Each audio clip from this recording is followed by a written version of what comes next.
Now, my next guest is none other than Debbie McGee. She spent most of her life on stage as assistant to her late husband, magician Paul Daniels, in countless pantos, and more recently, of course, dancing across the boards to the wonderful effect in Strictly Come Dancing. So it can come as no surprise to learn that she's just about to take on her very first straight acting role. She plays Annie, a medium in The House on Cold Hill at the Mill at Sonning in Berkshire. The play is an adaptation of a Peter James novel about a family who move unwittingly into a haunted house. Welcome to the show, Debbie McGee. I feel like I should go bum da bum bum. Oh my goodness! So this is your first straight acting role? I mean, you've been doing panto for years. But... Yes, but I've never done anything that was serious acting, where I really had to just play another person. Yeah, panto is you are playing a person, but you're performing out to the audience. Yes. Where in a play, what I'm loving so much is all my life I've performed to the audience, made eye contact and all of that, where in a play you're just so absorbed in the story. It's almost like the audience doesn't exist and you're just bringing them into the book with you. So it's a completely different experience to anything I've ever done in show business. So how have you found it? How have you found the rehearsal process? How have you found sort of being in that different environment to a panto, to, of course, your performances with Paul, which, I mean, I definitely want to talk about that. But what's the difference to everything you've done before? Well, I've absolutely loved it. But, we all hear sort of jokey stories about actors saying, I've got to find my truth and things like that, which I've never really understood. I can understand finding the character. Where I've now I sort of understand what they were getting at. And the way I've kind of looked at it, I've had... people always say, I've had a wonderful director. Well, my director, Keith Myers, has done everything in the business and directed a lot of people and done lots of drama teaching. So he's been a great nurturer of me. And what I picked up from it is that I always knew that if to be a great actor, you had to just be the part, not act it. I understood that as a performer. But that's easy to know about, but to do is another thing. But what I'm realising about why actors get hooked on live theatre drama is because it's getting that same feeling every night. And I presume if you make a movie or something and you do so many takes and then that's it, and you don't ever do that again, like I did with the magic shows, the acting in theatre, and I know you've done it yourself, it's like playing golf. You hit that one good shot and then forevermore you're trying to recreate it. And I've decided that that's what acting is, because when you know you've got it, that moment, it might just be one line or something.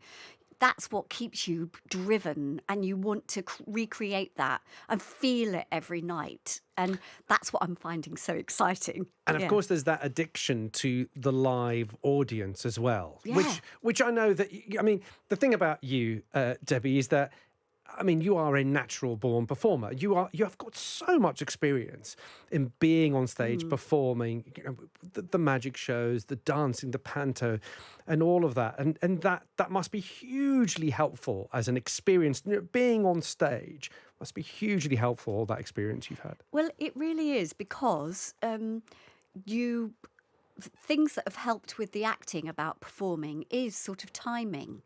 And so acting in a story in the rehearsal rooms, you don't get your feedback from the audience. I understood that, because you have that. You don't know, when we were doing the magic shows, how the audience were going to react. A play is no different to that. But what I learnt on the opening night was that there I was in a scene where the actor I was performing with at that time said a line and got a huge laugh, where my experience taught me, okay, I know to wait, get the laugh up to the top, and as it drops, I can say my line. Without experience, I wouldn't be able to do that. I would have just said my line and answered him. But I was able to stay in my character and feel that, still allowing the audience to have that experience of laughter and not kill his laugh either, because he might have killed me. Now, ages and ages ago, I did a play at the Mill at Did Sonning. you? Yes. Oh, I think the play, if I remember, it was called yeah, Under the Yum Yum Tree. Now, yeah. it's a very special theatre, the Mill at Sonning, because, well, tell us a little bit about it. It's a magical setting as well. It really is. It's run by this amazing lady called Sally Hughes, who I don't know. I think she has 48 hours in her day because I don't know how she juggles all the balls she's got up in the air. But she's artistic director, and it's a dinner theatre. Or if you go to a matinee, you have lunch and then go in, and you know it well. It's an old mill in Sonning, which is it's like a Midsummer Murders village, isn't it? Yeah, And it's outside Reading, Berkshire. yes.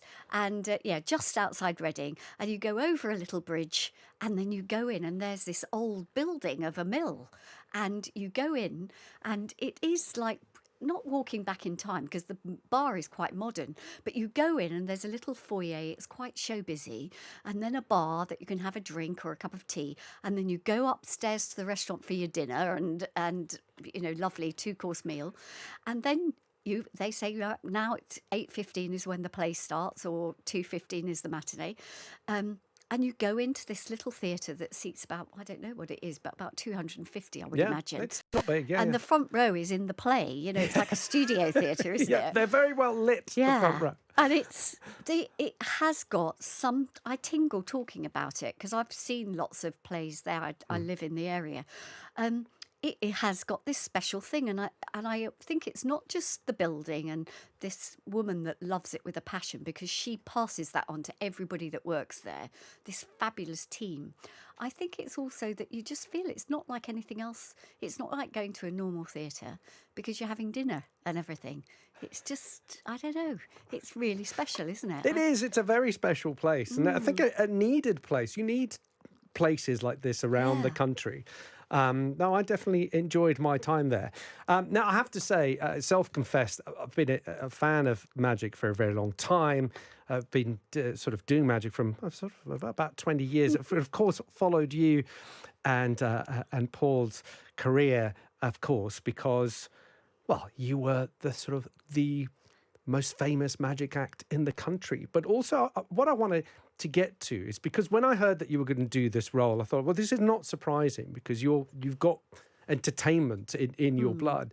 But what I always remember was the amount of live performing that you and Paul Daniels did. Like all the magicians I spoke to were saying, oh, these routines are so brilliant. But I remember an interview saying, well, they are brilliant because we are performing them live in working man's clubs up and down the country and live again and again.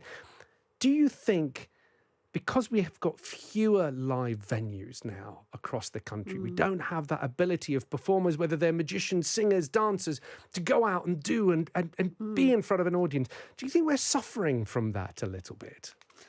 I think light entertainment's suffering because no one's got anywhere to do their apprenticeship. Yes. And even for me, because I started off, as a dancer, and before I worked with Paul, I'd worked as a backing dancer for ABBA and people.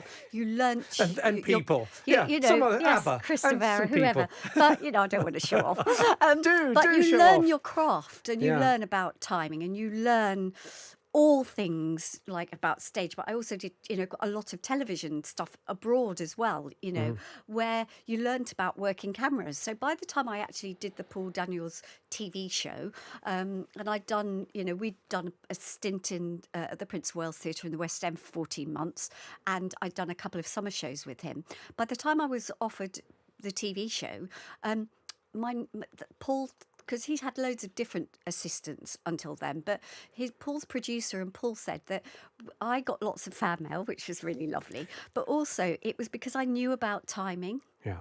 And I understood my role. And you can't get that until you practice it. Yeah, it's not something some people have it instinctively. I'm not sure that I did. I don't know. I just learnt about it, and I had a wonderful dancing teacher Norma, who I did a competition and I did this little solo dance of something or other. And at the end of it, I did my final position, and apparently I'd really captured the audience. I was only about 14, but I moved immediately. And so Norma, at that age, she came out. She said, "Debbie," she said, you've got this huge applause, but it would have been 10 times bigger if you just stayed in that position and not moved. Because as soon as you move, the clapping will slow down.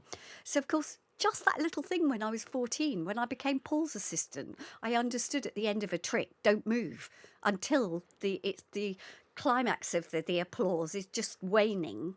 And then I can move, because otherwise the audience would think the magician's going on to another trick and I'm killing his applause, which was a wonderful thing to know. Because once we started going out and we got married, I used to say, if we fell out, I'd say, "Darling, be careful, because tonight you won't get any applause because I'll be moving," I used to have jokes like that. But, that's what the young people out there, they're not getting the experience at a young age. And I'm amazed. We've got I can't believe how many talented young people we've got. And what I would say to them is, get out there and do some shows in your local village hall. Yeah. Because we both know, everyone thinks, oh, you have an agent and that gets you work and that's your thing. But You have an agent and you sit by the phone. Yeah, or, even working agents can't always get you something like that so that you can practice, so that when your agent does get you a really well-paid job, you're prepared and ready. It's like practicing a recipe over and over again till you've got the cake nice and light, and, it's all like that, isn't it? Yeah. So, So going back to the play at the Mill, which I'm there till the 26th of March, everybody, I've got this wonderful young cast who, on the first day of rehearsals, we sat there and did a read-through. I was like, I can't think of the word. I want to say gobsmacked, but I should have a better vocabulary than that for the Times radio, but I haven't, sorry, everybody. But I sat there thinking, God, they're amazing. Yeah. They were, and there's a girl that plays a 15-year-old teenager in it, the daughter, and she's actually from Glasgow with a strong Glaswegian accent. And I hadn't spoken to her before we started the read-through. She's, quite cockney, playing this belligerent teenager. And I couldn't believe it when we had a coffee break, and there she was with this Scottish accent. And I can remember showing off a little bit here, but I went to the premiere of the film The Kingsman a few years ago. Yes. I don't know how long it was, about 7 years ago, wasn't it? And that young actor who's now gone on to do amazing things, Taron Egerton. And I watched the movie, and there he was playing a cockney. And then after the performance, I met him. He was such a lovely guy. And, he's Welsh. Yes. Well, I will never be able to act like that. I'm not doing this part to get an Oscar someday or whatever. You never know. Well, I just think I am the luckiest person in the world, and I'm not young anymore, and I've been offered an opportunity, and I will just do the best I possibly can in this role, and I'm just having a ball. Oh, Debbie, Yeah. It's been such a pleasure to have you in the studio. One quick last question. You've done so much. You've done the dancing now, the acting, and really done so much since Paul passed away. What do you think he would be making of your career? He would just love it. Yeah. I think the thing is, the public, we were so lucky because the public always showed us that they liked us. It was really nice. The press didn't always, but the public always did. And so, we still had a following even years after we weren't on television very much, or certainly not doing magic shows. But Paul was the one person, and a few people that knew me when I was young, that actually knew what I was capable of. But I always put my career on a back burner because my marriage was the most important thing to me, and I have no regrets. And lots of my friends used to say, "Why don't you push yourself?" And I said, "Well, he's got more talent than me.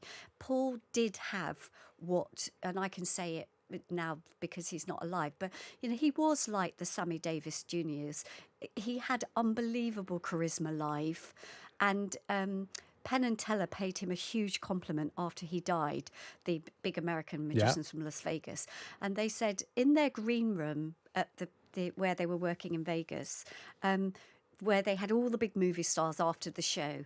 Whenever Paul and I went over and we were in the green room, that Paul was the most charismatic person that held court, that told wonderful stories. And, so if you saw him live, you knew what he really was about.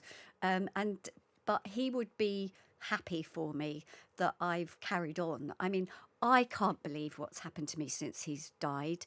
And I was very aware from, he was older than me, that it might be him that goes first. That double acts, once one partner goes, very few of them, the other person can have another career. And I pinch myself every day, Alexis, thinking, what is happening to me? And now I'm doing some straight acting. It's just wonderful, and I just make the most of it and just feel so lucky, every day. Well, it's been an absolute joy. Debbie, thank you so much for coming all the way in, speaking to me. You're at the Mill at Sonning, the house on Cold Hill, there until 26th of March. Yeah, come along, and we all come and meet you in the bar afterwards. Oh, well, there you go. Yeah, so it's actually a lovely experience. Debbie McGee, thank you for your time. Thank you.